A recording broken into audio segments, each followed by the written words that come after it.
नमस्कार श्री स्वामी समर्थ सर्वांना। या वर्षातील शेवटची संकष्टी चतुर्थी 30 डिसेंबर रोजी साजरी होणार आहे। मार्गशीर्ष महिन्याच्या कृष्ण पक्षातील चतुर्थीच्या दिवशी हे व्रत साजरं केलं जाईल। संकष्टीला गणेशाची पूजा केल्यानं कार्यात यश मिळतं। या दिवशी देवांचा देव महादेवाचा पुत्र गणपतीची मनोभावे पूजा करून उपवास केल्यास उत्पन्नात वाढ होते आणि सर्व मनोकामनाही पूर्ण होतात। आपल्या हिंदू धर्मामध्ये गणपती बाप्पांना पूजनीय मानले जाते। ही वर्षातली सर्वात शेवटची संकष्टी चतुर्थी आहे आणि ही संकष्टी चतुर्थी शनिवारी आलेली आहे आणि या चतुर्थीच्या दिवशी आपल्याला गाय वासराला ही एक वस्तू खायला घालायची आहे। यामुळे तुमची जीही काही इच्छा असेल ती इच्छापूर्ती होणार आहे। तुमचे काही अडलेले कामं असतील ते कामं तुमचे मार्गी लागणार आहे। तुमच्या घरात जर का धनधान्याची कमतरता असेल तर बघा त्या गोष्टी देखील तुमच्या सॉल्व्ह होणार आहे। म्हणजे तुम्हाला कुठल्याही अडचणी असू द्या त्या अडचणींसाठी तुम्ही या दिवशी गाय वासराला ही एक वस्तू खायला घालायची आहे। गायीच्या अंगामध्ये पोटामध्ये 33 कोटी देवतांचा वास असतो हे आपल्या सर्वांना माहिती आहे। गाय ही समुद्र मंथन जेव्हा चालू होतं त्यातून निघालेली ही गाय आहे आणि त्याचप्रमाणे भगवान विष्णूंना देखील अतिशय प्रिय असलेली ही कामधेनू आपल्याला या दिवशी गाय वासराला ही वस्तू आवर्जून खायला घालायची आहे। यामुळे तुमची सर्व इच्छापूर्ती होणार आहे। तुमच्या सर्व मनोकामना या पूर्ण होणार आहे। उपाय काय करायचा आहे हे जाणून घेण्या अगोदर तुम्ही जर का चॅनलवर नवीन असाल तर असेच माहितीपूर्ण व्हिडिओ बघण्यासाठी चॅनलला सबस्क्राईब करा आणि बाजूच्या बेल आयकॉनला देखील प्रेस करा। म्हणजे सर्वात अगोदर जेव्हा पण मी व्हिडिओ अपलोड करेल त्याचं नोटिफिकेशन हे तुम्हाला मिळेल। संकष्टी चतुर्थीच्या दिवशी आपल्याला अगोदर या दिवशी गणपती बाप्पांची विधिवत पद्धतीने पंचोपचारे पद्धतीने पूजा अर्चना करायची आहे। सकाळी तुमची देवपूजा झाल्यानंतर गणपती बाप्पांच्या मूर्तीला तुम्हाला पाण्याने दुधाने पंचामृताने अभिषेक घालायचा आहे। अभिषेक घालत असताना तुम्ही गणपती अथर्व शीर्षाचं पठण करू शकतात आणि हे तीर्थाचं पाणी तुम्ही तुमच्या मुलांना प्यायला देऊ शकतात। यामुळे मुलांच्या बुद्धीमध्ये विकास होतो, मुलांच्या बुद्धीमध्ये वाढ होते। गणपती बाप्पा हे बुद्धीचे देवता आहे हे आपल्या सर्वांना माहिती आहेच। त्याचबरोबर आपल्याला या दिवशी गणपती बाप्पांना आवर्जून गणपती बाप्पांच्या आवडीचं लाल जास्वंदाचं फूल अर्पण करायचं आहे, दुर्वा अर्पण करायचा आहे। त्यानंतर गणपती बाप्पांना खोबरं आणि गुळाचा नैवेद्य आपल्याला दाखवायचा आहे। याचबरोबर तुम्ही मोदकाचा नैवेद्य देखील दाखवू शकतात। यानंतर बघा आपल्याला 21 दुर्वांची जोडी घ्यायची आहे। 21 दुर्वांची एक जोडी अशा तुम्हाला 5 जुड्या घ्यायच्या आहे आणि ह्या जुड्या घेऊन तुम्हाला तुमच्या देवघरासमोर बसायचं आहे।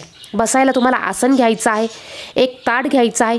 तुम्हाला ह्या दुर्वा तुम्हाला तुपामध्ये बुडवून ह्या ताटामध्ये ठेवायच्या आहे। यानंतर तुमच्या देवघरामध्ये जर का कामधेनूची मूर्ती असेल तर तुम्हाला तुमच्या कामधेनूच्या मूर्तीसमोर हे ताट ठेवायचं आहे।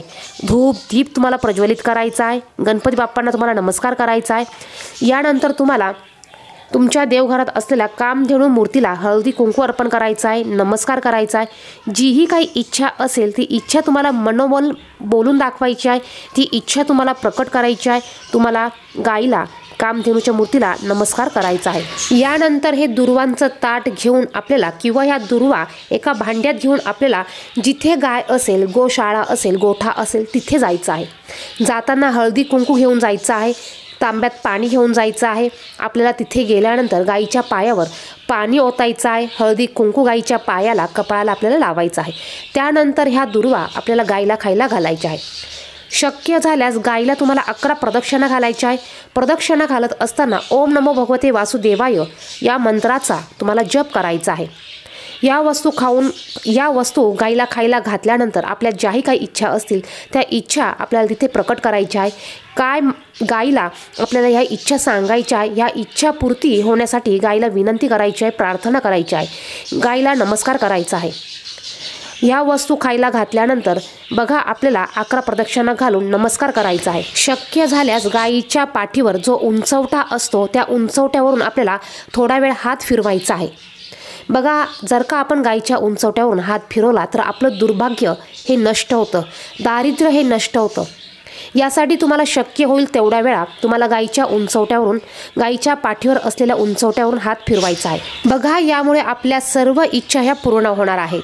तुम्हाला जर का या दिवशी गाईला दुर्वा खाऊ घालणं शक्य झालं नाही तर बघा, तुम्ही तुमच्या घरामध्ये जीही पहिली पोळी बनवणार आहे ती पोळी तुम्हाला बाजूला ठेवायची आहे, ती चपाती तुम्हाला बाजूला ठेवायची आहे. या चपातीवर तुम्हाला गुळाचा खडा ठेवायचा आहे आणि ही चपाती आणि गुळ आपल्या देवघरातील गाईसमोर आपल्याला ठेवायचा आहे.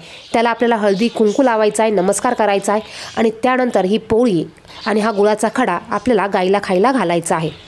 बघा, तुमच्या घराजवळ जर का गाय नसेल तर तुम्ही ही चपाती आणि गुळाचा खडा तुम्ही तुमच्या खिडकीत, गॅलरीत किंवा टेरेसवर ठेवू शकतात, जेणेकरून पक्षी हे खाऊन जातील. किंवा मग तुम्ही तुमच्या घरातील लहान मुलांना देखील हा नैवेद्य खायला घालू शकतात.